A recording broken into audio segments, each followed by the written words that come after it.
বাড়বে, কারণ এখানে স্বাস্থ্য খাত মানে ডাক্তার নার্স নয়, এখানে আরো অনেক অ্যালাইড ফোর্স আছে যারা সহযোগিতা করে এবং স্বাস্থ্য খাতটাকে সামনের দিকে নিয়ে যায়।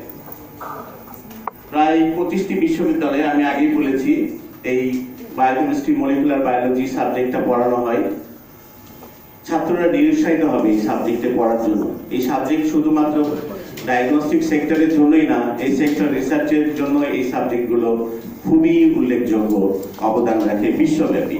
আপনারা যদি দেখেন যে চিকিৎসা খাতে পৃথিবীতে নোবেল পুরস্কার কতজন বায়োকেমিস্ট পেয়েছে আর কতজন চিকিৎসক পেয়েছে। এত বড় একটা মেধাবী গোষ্ঠীকে আমরা ধ্বংসের চক্রান্ত করছি। কার উদ্দেশ্যে, কার সাথে আমি জানি না, বলতে পারবো না। এবং ডায়াগনস্টিক ল্যাবের মান, দক্ষ জনবল দুর্বল হয়ে পড়বে, এটা তো আমরা বুঝতেই পারছি। মানুষজন আগে দক্ষ জনগণের মাধ্যমে যদি তার টেস্টটা সম্পাদিত না হয়, তো মানুষের তো দিন দিন এমনিতেই আমাদের ডায়াগনস্টিক সেক্টরের উপরে আস্থাটাও অত জোরালো নয়, যেটুকু আছে সেটুকু নষ্ট হবে এবং উন্নত পরীক্ষা চিকিৎসার জন্য বিদেশমুখী আবার হতে হবে।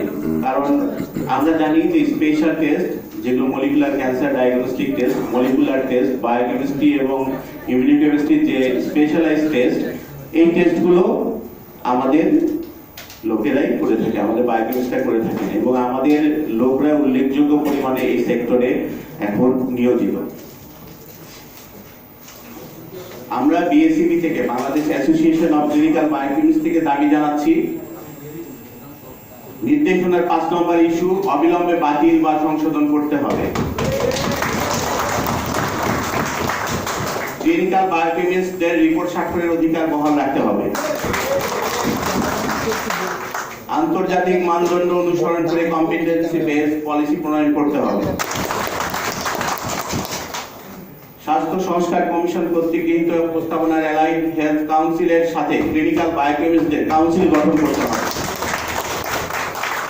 পেশাগত বৈষম্য পরিহার করে রোগী নিরাপত্তা, স্বাস্থ্য খাতের স্বার্থকে অগ্রাধিকার দিতে হবে। আমরা জোরালোভাবে জানাচ্ছি যে আগামী 48 ঘন্টার মধ্যে উক্ত নির্দেশনার 5 নম্বর ধারা বাতিল অথবা সংশোধন করে অন্যান্য বিশেষায়িত প্যাথোলজিস্টদের পাশাপাশি নন মেডিকেল ক্লিনিক্যাল বায়োকেমিস্টদের রিপোর্টে স্বাক্ষরের সুযোগ রেখে একটি বাস্তবসম্মত ন্যায়সঙ্গত নির্দেশনা জারি করতে হবে। আমরা স্পষ্ট ভাষায় ঘোষণা করছি, এই আত্মঘাতী বৈষম্যমূলক ও বাস্তবতা বিবর্জিত নির্দেশনা অবিলম্বে প্রত্যাহার করা হলে দেশের স্বাস্থ্য খাত, বিশেষ করে ডায়াগনস্টিক ল্যাব ব্যবস্থা, চিকিৎসার সিদ্ধান্ত, সর্বোপরি জনগণের স্বাস্থ্য নিরাপত্তা এক অপূরণীয় সংকটের মুখোমুখি থেকে বেঁচে যাবে। আর যদি এই সংকটের মুখে পড়ে, তার দায়-দায়িত্ব কর্তৃপক্ষকে নিতে হবে।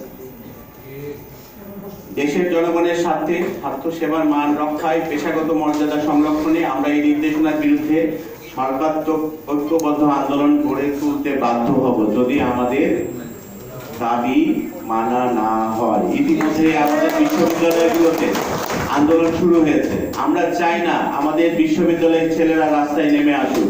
আমরা চাই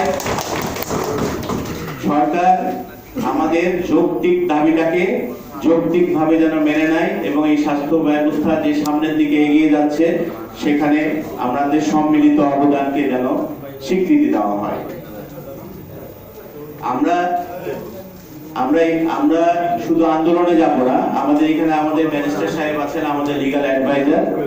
আমরা যদি দরকার পড়ে আমরা উচ্চ আদালতে যাব, আমরা সর্বোচ্চ আদালতে যাব, আমরা রাস্তায় নামবো, আমরা কাজ বন্ধ করে দেব। ধন্যবাদ।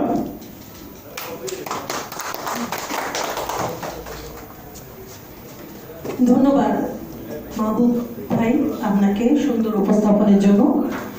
আসলে